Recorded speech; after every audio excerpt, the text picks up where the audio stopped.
Hello, everyone. Welcome to Reiki Radio. This is Yolanda. And today we have a special guest that is going to talk about something that is very special to me and my practice and so many of you, I'm sure. We have a guest today named Halli Bourne, and she's going to talk to us about meditation. Now, I have to say, before we get into the show, that for anyone listening that struggles with meditation, or you think, I've tried it before and it's just not working out, this may be something very helpful for you. And even those of you who already practice, perhaps something in today's show will help you or inspire you to deepen your practice. Because one of the things that I've learned through all of this is that meditation really is the foundation of all spiritual practices, and there's really nothing like it to connect us with who and what we truly are. So let's talk to Halli, grab your pen and paper, and enjoy the show.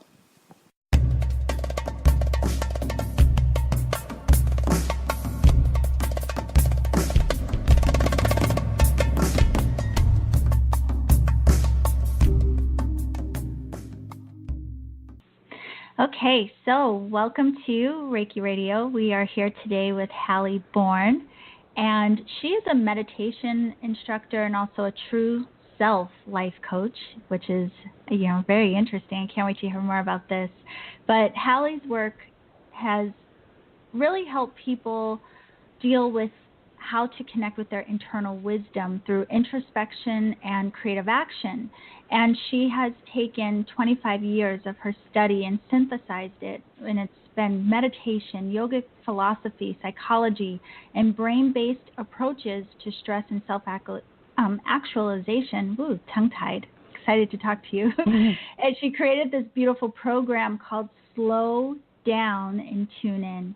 And so she is here with us today, and I'm really excited to have you share your story with the community and really share with us how meditation in of itself helps us to connect with deeper levels of self-awareness. So welcome, Halli. Thank you. I'm happy to be here. I'm so happy to have you here. And with all guests, I always like to start out by having you share your story. And I know that you even had a near-death experience. So can you share with the audience what actually sent you on this path of sharing the work that you share today?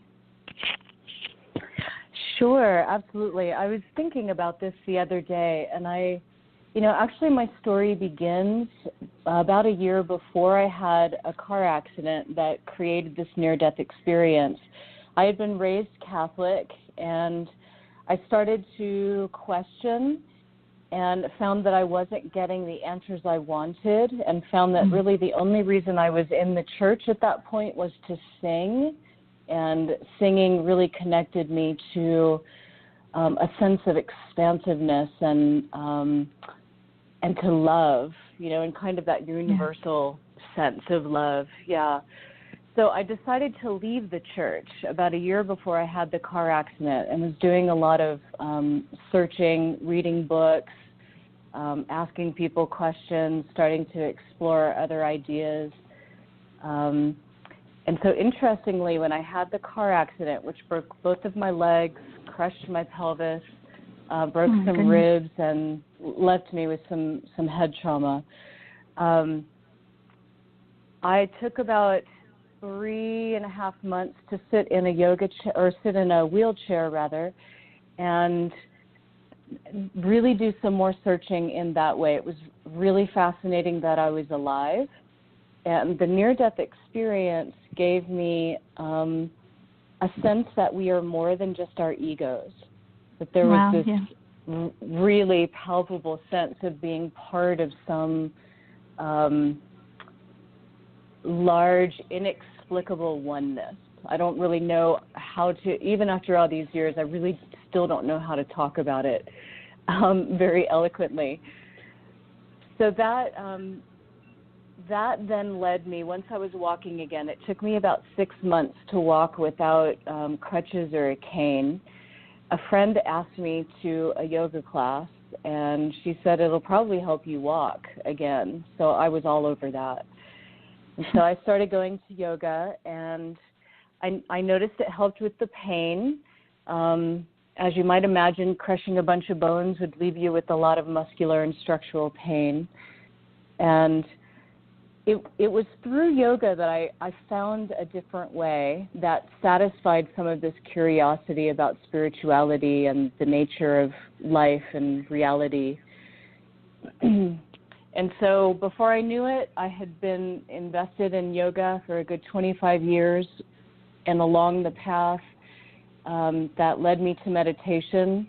And actually, in the ancient tradition of yoga, breathwork and meditation were really primary. And the more asana, posture-focused practice is something that's relatively new in the history of yoga. Mm-hmm. And after I had been practicing probably for about 15 years or so was when I started to explore some of the deeper arts, working with the breath and working with the focus of the mind. You know, there's a couple of things that come up when you say this. I mean, listening to your story right away, I'm just like, wow. I mean, the amount of resilience to have gone through something like that, and listening to you then say, you know, sitting there and being in a wheelchair and your mind is going into like, you know, what we are and, you know, looking at life itself. I mean, that's really fascinating, but it also kind of ties into the stillness of meditation. So do you think that it was that, like, not being mobile in some ways? Were you experiencing like a type of meditation in that state that you were in? That is a great question. You know, I wish I could say that when I woke up from essentially the surgery and the repairs that had been done to me, that I was a completely different person. But the truth is that I was still filled with anxiety and fear. Right. There was a really wonderful, like, absurd optimism that accompanied that, though. So that's what was different after the experience. And being in the wheelchair, it's interesting you ask if it was a meditation. I guess it kind of was, because I had to stay really, really focused. And actually at the time, here, let me back up a little bit. When I was in the hospital, my brother came to visit me and took me through my first guided visualization. Now, I had been exploring self-hypnosis and that kind of thing since I was young, but this was the first time it was really critical to be able to use the imagination and the focus in the way of directing healing. And so I really connected with that and clicked with that, and as soon as I was sitting around in a wheelchair with no one to entertain me and no distractions, that was where I went. I started writing myself scripts and started recording myself doing it, and then was doing that several times a day in addition to the actual physical therapy of working to heal. So it was more about really kind of discovering my power of focus. And I didn't realize it was meditation until I noticed that yoga was affecting a very like type A thing I had going in my personality. And when I formally trained in meditation, which was much later, probably 10 years later, that was when I really saw how busy my mind was and how much work there was left to do. So, to answer your question more specifically, absolutely I had to slow down. And, you know, the title of my meditation program and the tagline for my business, Slow Down, Tune In, definitely harkens back to that time, because I had no choice. There was no moving fast. You know, I could only move as fast as I could wheel myself forward. Right. And even after all this time, after 25 years, moving fast isn't really appropriate for me, because that's usually when I get hurt. And I feel like that's a wonderful metaphor for what's happening for most of us in the society, where it's just like we're always being chased by something. We're being pushed to produce and accomplish and fulfill and show up for. And there's a lot of externalizing that forces us to move faster than I think our own natural rhythm is. Yes. And that's where I think meditation and acts of creativity really help us to tune into something that's not out there, that really rests deeply within us, that can give a great deal of satisfaction and perspective. It's just, you're pouring out with all of these. I feel like all of these like little bits of magic are falling out of your mouth. So even that, yes, we do. We are moving faster than our natural rhythm. And, something you even said a moment ago, though, that really jumped out at me was you were talking about directing your healing. And I think that's such a beautiful thing. When you think about the connection of meditation, but also connecting all of us with the power of our mind. So what do you, what was that connection for you? Very specifically, even to like directing healing, do you think that part of your recovery, was it because of what you were, I guess I would say like programming in your mind, or what you were focusing on, or what you were meditating on? Like, was it all, a lot of it supported by your intention looking back? Yeah, I've struggled to not sound arrogant when I talk about this, because I don't really feel like it was me. It was something that was very exceptional, because, having your legs broken and being confined to a wheelchair overnight, it means suddenly what I was planning on doing in my life was off the table. All of it was just about, well, I have to work on getting back to walking, because that's the trajectory of goal I have for my life. Like, walking is all there is right now. Right. And so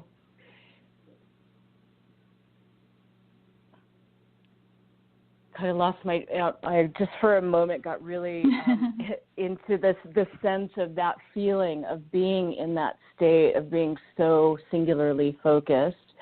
Yeah. I feel like what happened around that time was really miraculous. Even the EMTs who rescued me from the car, they talked about me being in an impossible position, having all the right physicians and surgeons and attendees there at the hospital, at the Burn and Trauma Center, to treat the extent of my injuries. There was a plastic surgeon actually there that was kind of unusual, and my face got all cut up, and she was there to do really amazing work, and the scars on my face are almost not noticeable because of what she did. And then I started, so right after I had that experience with my brother, leading me through that guided visualization, there was just an unbelievable focus on, I'm going to heal these bones. And I didn't feel like I was doing it, but I felt like something was flowing through me. Mm-hmm. And 3 weeks after the car accident, I went to see an orthopedist, and he did a bunch of x-rays to see how things were progressing. And I'll never forget the look on his face, because his eyes were kind of wide, and his coloring had gone a little pallid, like he'd seen a ghost. And I was like, what's wrong? And he said, well, you have new bone growing, and I've never seen anything like it. And so because of my legs were actually shattered, they inserted steel rods through the center of my femurs for those shards to kind of adhere back to. And that's what he was talking about, that he could not understand how quickly they were adhering around the steel and how quickly my legs were healing. So I would say, yeah, I feel like there was some kind of magic going on. And to be able to walk in a way after 6 months where no one would even know I'd had this car accident also felt really miraculous. Wow. I mean, I definitely want to hear, and we're going to talk about the program that you've created, after going through your experiences and all of the years of training in, different areas that you've studied. But even hearing, again, your story, I really want to know your point of view about the benefit of meditation, because I think a lot of times when we hear this, and I'm even going to back up a little bit more, because you did mention how, it is an ancient practice. And really, from even everything I've studied in the realm of spirituality, meditation is always the foundation of the practice. But a lot of people struggle with, can I do this? I'm not doing it right because I can't stop my mind from thinking. So can you just share with people, first of all, some benefits of meditation, and maybe even talk about the different styles or types, so that people don't think there's only, one specific thing that they have to attain or achieve? Mm-hmm. Yeah, I would love to, because I think meditation is outstanding. It's great. Yeah. I don't know where I would be without meditation. So this is what I understand about the benefits of meditation, kind of beyond what science is showing us now with, it lowers heart rates, it helps to decrease the stress hormones, it turns on the happy portions of the brain, creates more satisfaction and feelings of well-being. Yes. But I'm going to talk more esoterically about what the benefits are. Beautiful. I feel like meditation, is a straight way through line to one's true sense of self. And my business is called True Self Coaching, and this is why is we're all connected, and there's a great deal that's similar between us. What I understand at this point through my experience and through my study is that each of us has something very particular that we're here to experience. And I don't want to say do, but to experience. And meditation helps to kind of let all of the voices of culture, of society, of family, of work, job, and identity to kind of fade away, where there's just this sense of connection remaining. It's kind of like a sifting process. Not that anyone sifts flour anymore, but if people remember a sifter where you throw flour in and you start churning it, and you get all of the really rough pieces left behind, and then there's this fine powder underneath. I feel that meditation really does that. It helps to sift out all of the garbage and the distraction and leaves this sense of self. And what that does in a practical sense is when really difficult and challenging circumstances come up, we have the power and the strength to really meet it and address it, rather than cave in the face of it or turn away from it or not be able to handle it at all, to be kind of crushed by it. Right. That's actually a really beautiful analogy. I like that a lot. And, it makes me think about the clarity in meditation and the expansiveness, like just that feeling of being so much bigger than just being in this body when you go into that space. So another thing I wanted to talk to you about, because even when we spoke before, I know that through your work, you do feel very drawn to and connected with, people who are empaths and people who are very creative. And I know you mentioned before, like even you went to church to sing, and you're an artist, right? Don't you also do art work? Yeah. So can you talk a little bit even about the benefit of, meditation specific to people who may be very sensitive energetically, and to people who are, consider themselves more creative? How does this help them? Yeah, that's a great question, and actually that will lead me to answering an earlier question that I haven't answered yet with the types of meditation. Yes. So what I find, and I qualify myself as a highly sensitive person, and this is a psychological term that has been coined in the last few years, that there's a subset of society of people who, well, here are some of the traits of highly sensitive people. They don't really care for chit-chat. They would rather not talk than to talk superficially. They want to have deep, meaningful conversations. And it's kind of the same with relationships, where they would rather have one or two really good friends than a whole group of acquaintances.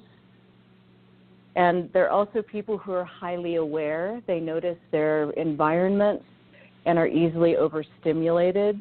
So those are some of the immediate qualities. And I feel like that applies also to empaths and creative people, because they're, we are kind of on this fringe because the world is so extroverted, and extroversion is really what's rewarded and not so much introversion or slow, considered thinking. And so what I have found meditation to do in my life, and what I offer to my clients as well, is to, number one, really respect the sensitivity, which makes all sorts of things possible, because then that sensitivity can be turned into a strength rather than a liability. Right. And with the meditation, we get to spend some time just feeling without being overwhelmed by the feeling. And we can start to learn how to channel the energy. And also with that rooted respect, we start to choose situations differently. So these days, if I find myself in a really overstimulating arrangement, unless I'm contracted or it's a wedding or something of that nature, where I can't just walk out, I'll sort of set the stage, which is, I'll come, I'll say hello, but just know I'll probably leave before it's all over, because it's going to get overwhelming. So just starting to respect the fact that these environments aren't necessarily the best for us, and then kind of let go of the ideas of politeness and really take care of ourselves. I really like that you said respect the sensitivity. I've not heard that, but that's a good way to think about it, because I think there's a lot of judgment that comes around, people who are very sensitive, and even some self-judgment when we don't understand how to function or navigate within that sensitivity. So then I guess that leads us to the styles of meditation. And I know you mentioned that there were two that you talk about. So what are those styles? Yeah, and I'm gonna refer to it more as technique rather than style. Style, as an overarching term, I'm just going to call it yogic meditation. And what makes it yoga is that we're not just observing the breath, but we're actually affecting the breath. And say like MBSR is really popular right now. So MBSR. I'm trying to remember what it stands for. My mind is taking a blank here. MBSR. I'll have to come back to it. But anyway, that was offered through the University of Massachusetts. John Kabat-Zinn was the originator of that, a medical doctor who was trying to give his very sick and terminal patients another way of handling their pain and their sickness or their illness. And they just watch the breath, and that's something really common in many styles. I think Buddhist meditation also tends to just watch the breath. But what I'm offering is yogic in that it's really based in the body.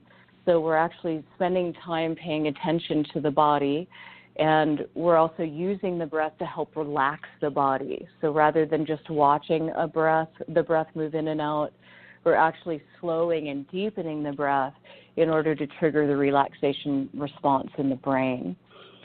And so I offered that, where we're really focused on working with the breath. So that's the primary technique that's offered through the program. And then there are exercises we do each week. It's a 9-week program where we're building on knowledge with the lessons each week. So I offer a live experience each week that includes one other style, which is more of, so the watching the breath is all about focus, right? Like it's really about tuning into what's happening in the body.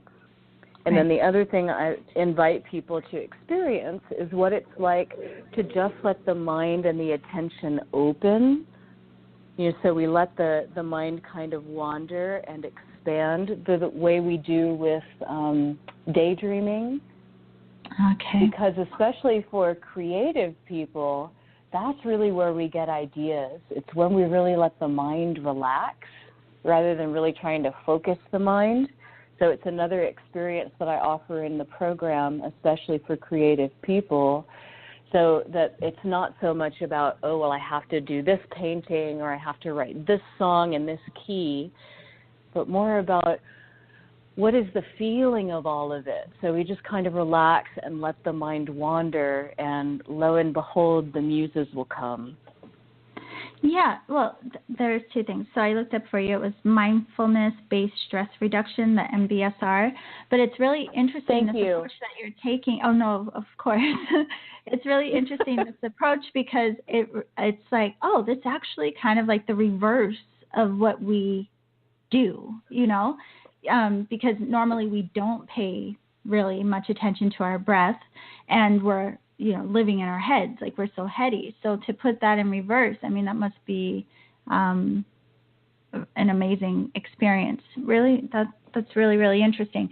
So I know you said you go through 9 weeks, and it's structured in some ways, but this is also customized to the people that you work with, right? Yeah, very much so. So something you said earlier about how it really benefits people and how it's all structured. And helping people know what to do. I feel like beginning meditation. Okay, wait, I'm going to back up a minute. My mind is moving at 1,000 paces a second here. The Slow Down, Tune In 9-week meditation program that I'm offering people is the program I wish I'd had when I first started meditating. Right. And what it does is it helps to really meet people where they are. So we work with all of the misunderstandings, all of the ideas, all of the fears around what people are supposed to be doing. Yes. And the second week that we meet, they're already going to start with practicing these techniques of stillness. So we start with grounding in the body, then we start moving towards the breath, and then we get to combine everything that we've learned throughout the program. And so each week, it's this one-on-one live experience where I get to hear what people are struggling with, what their goals are, how they're trying to elevate and expand their consciousness. And then the teachings get framed with all those goals in mind. So there's kind of this combined effort of both teaching and coaching throughout the program. So it is very customized based on where people are coming from with their understanding and with their desires and needs.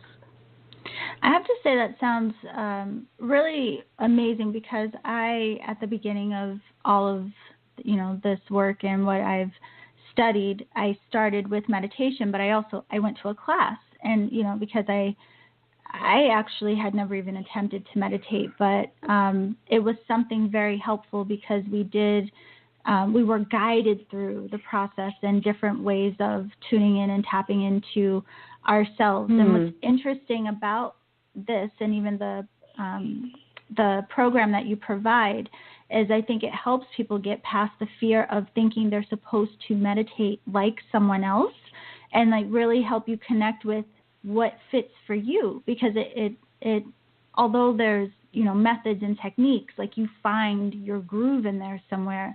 So I think it's a beautiful offering in that people have an opportunity to really tune into their way and have that one-on-one guidance.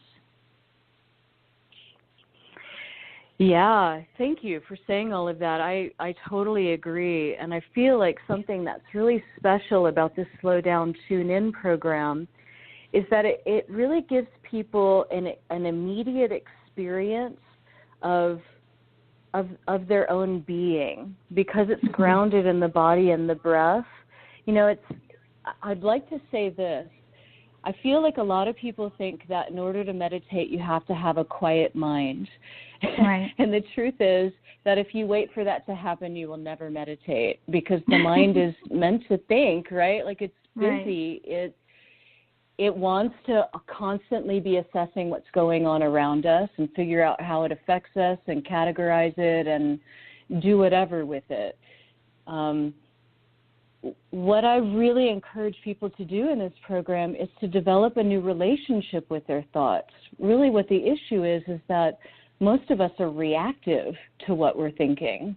So we think something and then we're suddenly upset, but we didn't even notice that thought happened because it happened so quickly. And a lot of the thinking that we do is so automatic that we don't catch it when it's happening. So we're total victims to our patterns and habits of thinking. And what I'm encouraging people to do is to slow down, to recognize that you are thinking, and then make the decision to not react to the thought, because you tune back to the breath and you tune back to the body. Right? So it's actually really simple. I'm not at all claiming it's easy, but it's this really simple way of just starting to realize that you can have a thought without identifying with it, that you can have a thought without having an emotional reaction to it. Right. And, you know, even you saying that, too, it's reminding me of, because a lot of people who listen to the show do different forms of energy work and, you know, have different practices. And I have to say, you know, meditation has heightened my practice, I think, even with, you know, doing Reiki, because it is, you know, people say it's a very meditative technique. But again, if you're someone who struggles with meditation or the idea of what that is, it may not, you may not tune into that even through your practice. And so having that side of meditation while I'm working in that space has really helped me a lot of, you know, letting go and not attaching stories and, you know, kind of like losing myself into the practice of even Reiki. So have you noticed anything with that, or can you speak to even how that may be supportive of people who are doing techniques like this? Because, I mean, I think it is. It's one of the things I swear by it. I think it's one of the most beneficial things in everything that I do is the meditation. Oh, that's so beautiful. I love hearing that. It's really important. And I think you're right. I think you're right. That is, meditation is a way to essentially purify energy. And I don't want to get into, you know, anything crazy about that. But I feel like I relate to a lot of people in that my mind can really get crowded. You know, there can be a lot of garbage going on in my mind, and it can make me feel kind of insane. And then to try to work with another human and kind of get out of our own way in order to be available for them. Right. You know, it's really hard to do that without some kind of tool about what do I do with this backlog of stuff going on in my mind. Exactly. And so one of my many careers was I was a body worker for about 7 years. And in that, I also got trained in Reiki and in craniosacral therapy. And both of those practices, Reiki and craniosacral, are practices of stillness as well. And when I first started craniosacral, the mind was much busier than later on when I got the Reiki. And just working with sitting there to try and feel, you know, people's pulses and the way that the fluid was moving, I could not be in my head and achieve that in any way. Right.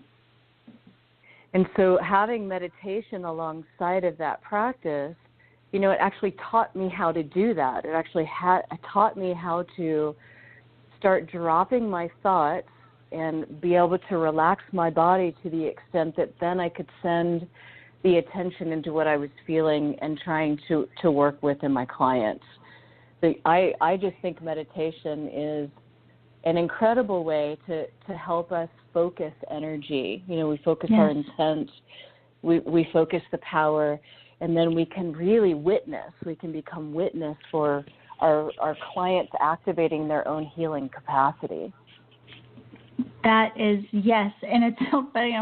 I can't stop smiling because I had my own realization and having this conversation with you, like, wow, meditation has really been like the key component in every aspect of my practice. And it's one of those things like, wow, I think I was aware of that. I never really thought about it. I've never even said it out loud in this way until right now. I'm like, wow, I mean, I really do. And I attribute the meditation to like why I am able to move out of the way when working with others and how I am able to manage and observe myself. I mean, it really shows up in every part of my life. I mean, my self-worth, helping others, everywhere. So yeah, I mean, it's really, really powerful. So one of the things I did want to ask you about, I saw on your site you even have a sample that people can go and listen to get a taste or a feel for the program you offer. So can you share with them where they can get this information and how to contact you if they want to start the program, ask any questions? What's the best way to find you? Sure. So my website is my name, which is hallibourne.com, and that's HALLIBOURNE.com.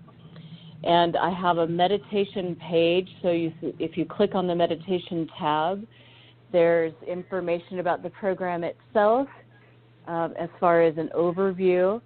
And then there's another link that will lead you to the specifics of the packages that I offer. I have a 9-week package and a 12-week package. So people can go there, and there's an audio where they can listen to a little bit of one of the recorded audios that they would get with the program. And then the other thing I'd love to offer your listeners is if they go to my website, there's a pop-up that will come up on the home page for a mini relaxation course. And this includes a 5-minute audio, which I think is really wonderful. Even though I did it myself, I will sometimes use it when I'm feeling really jacked up. And It's called 5 Minutes to Calm, and it really works. It really works. So when they sign up for that course, if they wanted to, they'll get a 5-minute free audio downloaded to their computer, and then they'll get 3 weeks of tips on how to incorporate relaxation into daily life. And it's really simple stuff that we can do if we just think about it differently. So that's available totally free just by going to the website. Yeah, okay, perfect. So if they go to your website, see the pop-up box, enter their email, and they'll get the free guided meditation and some tips. That's beautiful because I know a lot of people also, it's less intimidating when we can start out with something guided because it lets us get out of trying to control or figure out how to do it right. So I think the guided is also so helpful, especially when we just have too much going on to even try to attempt it on our own. So thank you for sharing that and letting everyone know. So again, you want to go to hallibourne.com, and actually her website address is down in the show description, so you can click on the link there. And before you go, I just wanted to check in with you. Is there anything about meditation or about our connection, our self-connection, or even the work that you do overall that you would like to share with people, even connected to like how this has changed or helped you personally in your life? Like, what is the one thing you tell people, like, this is amazing because what has that been for you? Well, first of all, I want to encourage your listeners who are feeling like they're afraid of meditation or they're not very good at meditation to maybe give it another try, because it has such power to transform the mind and the being and just the way that we move through life. And I'll tell another kind of personal story that it was a real awakening to me to see how meditation had affected me at that point. So this was about 6 years ago, and I sadly found that my brother, who lived around the corner from me, had suicided. And there was, of course, a great deal of trauma surrounding that incident. After I dealt with the practical logistics of what was involved with that, I came back home and I sat down and I meditated. And I noticed that even though I was in unbelievable grief, shock, and pain, that in the midst of that, I was able to still feel some sense of peace and calm at my center. And that was when I realized, I think I had been meditating about 10 years at that point, that meditation really changes you, and it helps you to deal with reality. And no matter what comes, there's some way that we can essentially weather the storm because we've got this really grounded center. You know, it's a place that we can rely on. It's not anybody else saying you're okay or you're going to be okay. It's something that you can actually connect with that you know. Yes. And so the next 2 weeks, I rightfully had some trouble sleeping and was able to use another yogic meditation technique called Yoga Nidra that I don't know if I hadn't had that, I would not have handled it at all. It helped me to sleep, and it also helped me to stay connected to life, even in the midst of that really challenging circumstance. Yeah, you know, it's so interesting hearing you say that part. It helps us to get to that grounded center that we know we can always rely on. I mean, it reminds me of how you even started your story about, you know, being in that space after your accident and having, I think you called it absurd optimism. You know, there is that part of us, even regardless of what is going on in the mind, that we know is there, that internal knowing. And I think one of the most beautiful things of meditation is it helps us to connect to that so much easier and with more intention. And it does, I mean, just overall helps us ground into everything is going to be okay. And, you know, it's a beautiful thing. So I have to say, you know, I am so thankful that you came on to talk about this, because I know a lot of people do, you know, again, have some challenges with if they can meditate or tried it before and walked away and didn't make an attempt again. So, you know, I always encourage people to try, and now there's this beautiful program to help you if you are having a difficult time with that, because it changes everything. I mean, it really changes everything. Meditation. It changes everything. Yeah, it absolutely does. So I have to thank you so much for also sharing your beautiful story with us. I really appreciate that, and I hope that you will join us for some live Q&A in the Seeker Circle. We can, you know, schedule that so people can get to see your beautiful face and talk to you live. But for now, be sure to go to Halli's website, hallibourne.com. Again, it's down in the show description. And that's it. I want to thank you again. Thank you so much, Halli. My pleasure. Thanks for having me on, Yolanda. I appreciate the opportunity. Absolutely. And for all of you listening, again, hope to see you all in the Seeker Circle after the show. You can get more information on my Facebook page, Yuchi Wellness. And remember to always journey in love.